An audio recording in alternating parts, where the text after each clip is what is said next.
தேர்தல் தேதி அறிவிப்பதற்கு இன்னும் ஒரு வாரம் கூட இல்ல. எல்லா இடங்கள்லயுமே தேர்தல் அதிகாரிகள் ஆய்வு செஞ்சுட்டு வர்றாங்க. இந்த சூழ்நிலையில திடீரென தேர்தல் அதிகாரியான அருண் கோயல் அவர்கள் தன்னுடைய பதவியை ராஜினாமா பண்ணியிருக்கிறாங்க. அந்த ராஜினாமாவையுமே திரௌபதி முர்மு உடனடியாக ஏற்றுக்கொண்டிருக்கிறார். அரசாங்கவுடைய கெஜெட்லயுமே அது அறிவிக்கப்பட்டிருக்கு. ஏன் இந்த அதிகாரி ராஜினாமா செய்தார்? ஏன்னா இந்த அதிகாரிக்காக தான் உச்சநீதிமன்றத்தில எல்லாம் போய் மோடி அரசு வாதிட்டாங்க.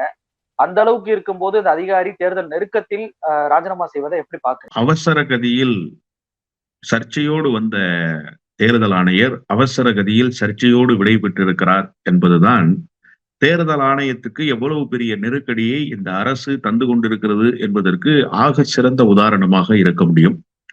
இவருடைய நியமனம் என்பதே சர்ச்சைக்குரிய நியமனமாகத்தான் இருந்தது. நீங்கள் குறிப்பிட்டதைப் போல துவக்கத்திலேயே இவருடைய நியமனம் என்பது எந்த வகையில் இருந்தது என்று சொன்னால் எல்லாமே 24 மணி நேரத்துக்குள்ளாக நடந்த ஒரு சம்பவமாகத்தான் அரங்கேறியது.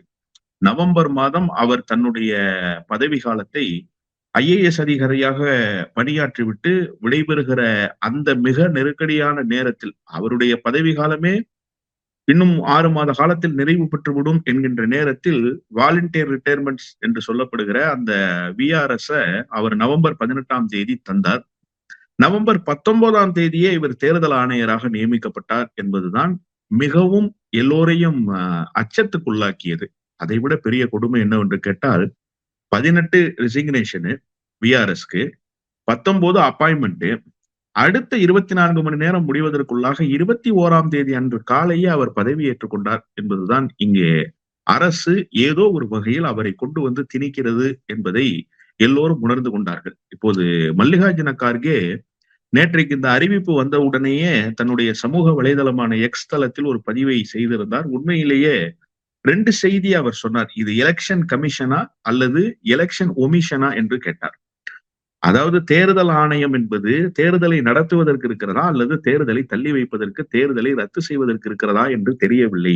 இப்போது அது குறித்த சிந்தனைகள் எழுந்திருக்கிறது என்பதன் மூலமாக இந்த நாட்டு மக்களினுடைய எதிர்பார்ப்பை அல்லது இந்த நாட்டு மக்களுடைய கருத்தை ஒரே வரியில் குறிப்பிட்டு விட்டார்.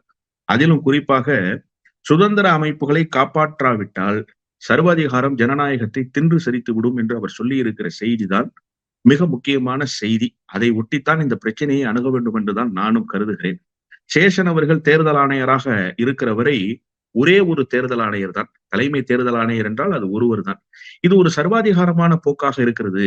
இந்த சர்வாதிகார போக்கு மாற வேண்டும். எனவே இந்த முடிவெடுக்கிற இடத்தில் வேறு ஒருவராவது அல்லது வேறு இருவராவது இருந்திருந்தால் அது முடிவெடுப்பதற்கு ஒரு ஜனநாயக தன்மையை தரும் என்றுதான் இந்த நடைமுறையிலே மாற்றம் கொண்டு வந்தார்கள். சேஷன் வர ஒரே ஒரு தேர்தல் ஆணையர் தான். சேஷனுக்கு பிறகு 2 பேர் இருந்தால் 2 பேரும் மாறுபட்ட கருத்துக்களை சொன்னால் யாருடைய கருத்தை எடுத்துக்கொள்வது என்ற பிரச்சனை வந்துவிடும். அதனால்தான் ஒரு கொலீஜியமா ஃபார்ம் பண்ணி 3 பேரை செய்வோம், அமர்த்துவோம் என்று சொல்லி 2 தேர்தல் ஆணையர், 1 தலைமை தேர்தல் ஆணையர், 3 பேரை நியமித்தார்கள். இப்போது மீண்டும் இந்த நாடு சேஷன் எதை சொல்லி ஒரு நபராக நீடிக்க கூடாது என்பதற்காக 3 நபர்களை நியமித்ததோ அதே இடத்துக்கு ஏறக்குறைய 35 ஆண்டுகளுக்கு பிறகு நாடு ஒரே ஒரு தேர்தல் ஆணையர் என்கின்ற அந்த கணக்குக்கு வந்திருக்கிறது. ஏனென்று சொன்னால் இப்ப நாடு 18வது பொது தேர்தலை சந்திக்கிற நேரம். கடந்த ஆண்டு இதே நாளில் மார்ச் மாதம் 10ஆம் தேதி தேர்தல் அட்டவணை வெளியாகிவிட்டது. ஆனால் இன்றைக்கு என்ன நிலைமை? தேர்தல் நடக்குமா என்கின்ற அச்ச உணர்வு வருகிற அளவிற்கு இப்போது தேர்தல் ஆணையரினுடைய ராஜினாமா. நான் என்ன கேட்கிறேன்னா சார், பாரதிய ஜனதா கட்சியினுடைய ஆசையோடு தான் அவசர கதியில் இவர் நியமிக்கப்பட்டார். இப்போது அவர் விலகி போகிறார் என்று சொன்னால் பாரதிய ஜனதா கட்சி ஏதாவது அழுத்தம் தந்து விட்டது, அதனால் முரண்பட்டு விலகி போகிறார் என்று பொருள் கொள்ள முடியுமா? நிச்சயமாக முடியவே முடியாது. ஏனென்று சொன்னால் இவரை பதவியில் நியமிப்பதற்கு முன்பாக 6 மாத காலமாக அந்த பதவி காலம் என்பது வேக்கண்டாவே இருந்தது. யாரையும் வைத்து நிரப்பப்படவே இல்லை. 6 மாத காலம் வேக்கண்டாவே வச்சிருந்துதான் 6 மாதத்துக்கு பிறகு தேடி கண்டுபிடித்து சர்வீஸ்ல இருக்கிற இந்த கோயல் தான் வர வேண்டும் என்று சொல்லி அவரை VRS கொடுக்க வச்சு மறுநாளே நியமனம் பண்ணாங்க. இப்ப அழுத்தத்துக்கு ஆட்பட்டிருக்க வேண்டிய அவசியம் இல்லை. சில ஊடகங்களில் அழுத்தத்துக்கு ஆட்பட்டிருப்பதாக சொல்கிறார்கள். அதற்கான வாய்ப்பு கிஞ்சித்தும் இல்லை. இன்னொரு சந்தேகமும் என்ன எழுகிறது என்று கேட்டால், தேர்தல் நடத்தை விதிமுறைகள் ஏறக்குறைய அறிவிக்காமல் அறிவிக்கப்பட்டு விட்டது. அன்டிக்ளேர்டு எலெக்ஷன் ஸ்டேட்டஸ் இந்தியாவில் இம்ப்ளிமெண்ட் ஆயிடுச்சு என்றுதான் சொல்ல வேண்டும். ஏனென்று சொன்னா தேர்தல் ஆணையத்தினுடைய அதிகாரிகள் நீங்கள் சொன்னதை போல மாநிலம் முழுவதும் இருக்கக்கூடிய சுற்றுப்பயணம், தேர்தலுக்கான அடுத்தடுத்த நகர்வுகள் குறித்த தேர்தல் பணிகள் இவையெல்லாம் நடைபெற்றுக் கொண்டே இருக்கிறது. வாக்காளர் பட்டியல் சரிபார்க்கப்பட்டது. அரசியல் கட்சிகளினுடைய பிரதிநிதிகளை அழைத்து பேசியாகிவிட்டது. தேர்தல் நடத்துவதற்கு என்னென்ன ஏற்பாடுகள், இவிஎம் மிஷினை கொண்டு போய் சேர்க்கிறதிலிருந்து, சிறப்பு காவல் படையை கொண்டு வந்து பணியமர்த்துவதிலிருந்து, அந்தந்த காவல் படைகளுக்கு எந்தெந்த இடங்களில் எல்லாம் பணியமர்த்தப்பட வேண்டும், எந்தெந்த ஐஏஎஸ் அதிகாரிகள் எந்தெந்த இடங்களில் இருக்க வேண்டும், நீண்ட காலமாக இருக்கக்கூடிய ஐஏஎஸ் அதிகாரிகளுக்கு பணியிட மாறுதல், இவையெல்லாம் தரப்பட்டு ஐபிஎஸ் அதிகாரிகள் லோக்கல்ல சப் இன்ஸ்பெக்டர், இன்ஸ்பெக்டர் வரைக்கும் நீண்ட காலமாக இருப்பவர்களை அடுத்தடுத்த இடத்துக்கு பணியிட மாற்றம் செய்தாச்சு. இவ்வளவும் செய்ததற்கு பிறகு இனிமேல் தான் மெயின் மீடியாவே இருக்கு, மெயின் ஸ்ட்ரீமே இருக்கு. இப்போ இந்த நேரத்துல எதற்காக இப்படி ஒரு நடவடிக்கை? அதிலும் குறிப்பாக எந்த ஒரு பொறுப்பை வகித்திருந்தாலும் அந்த பொறுப்பிலிருந்து விடுவிக்கப்படுகிற பொழுது அல்லது விலகிக் கொள்கிற போது ஒரு குறைந்தபட்ச நோட்டீஸ்னு ஒண்ணு இருக்கு இல்லையா?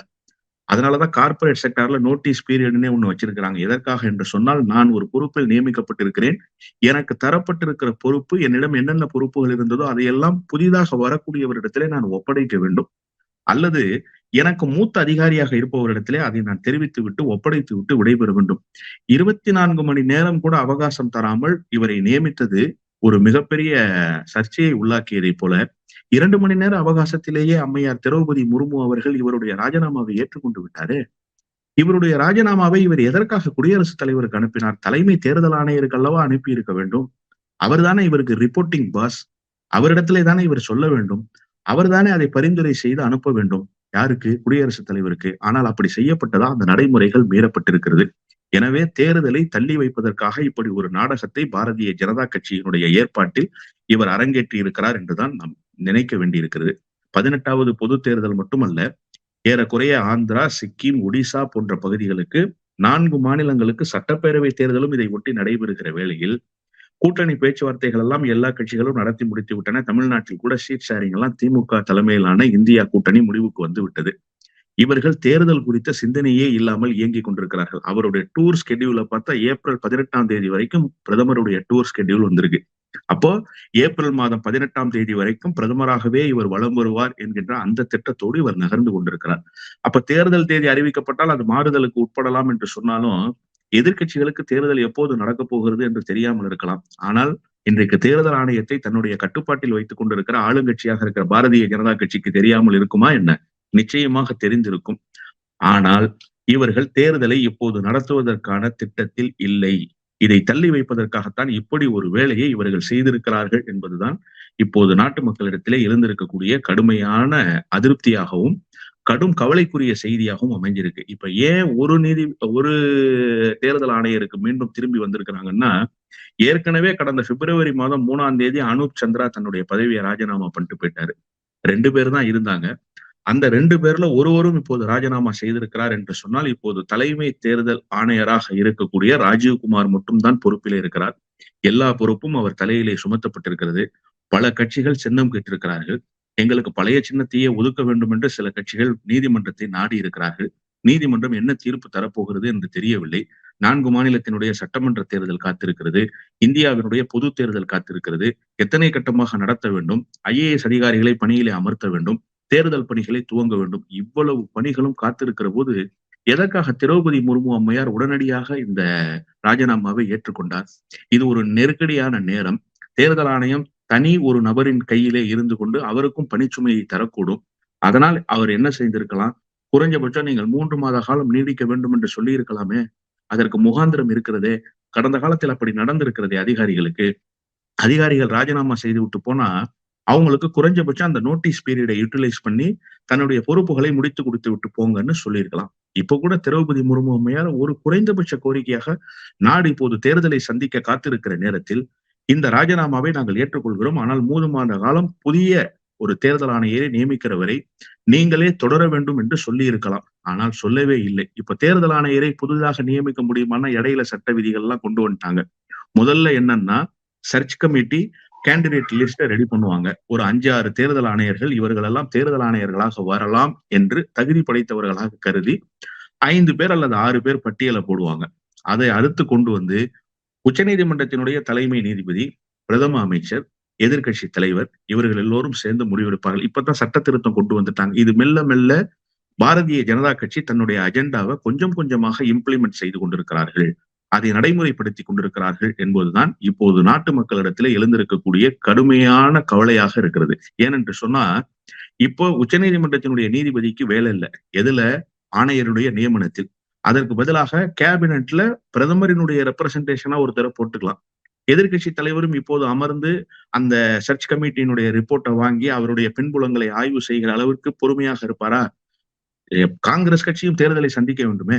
காங்கிரஸ் கட்சியினுடைய தேர்தல் பணிகளும் துவங்கி விட்டதே. அதுதான் நான் சொன்ன கூட்டணி பேச்சுவார்த்தைகள் நடந்து கொண்டிருக்கிறது. கட்சி தலைவர்கள் எல்லாம் ஆளாக பறந்து கொண்டிருக்கிறார்கள். இந்த நேரத்தில் இப்படி ஒரு செய்தியை நிகழ்த்தி காட்டியிருப்பது என்பது தேர்தலை தள்ளி வைப்பதற்கான ஒரு நாடகமாக, ஒத்திகையாகத்தான் இருக்க வேண்டுமே தவிர, இதற்கு பின்னால் 100% பாரதிய ஜனதா கட்சியினுடைய கை இருக்கிறது என்பதை மக்கள் ஆணித்தனமாக நம்புகிறார்கள். நானும் ஊர்ஜிதமாக அதைத்தான் சொல்ல விரும்புகிறேன்.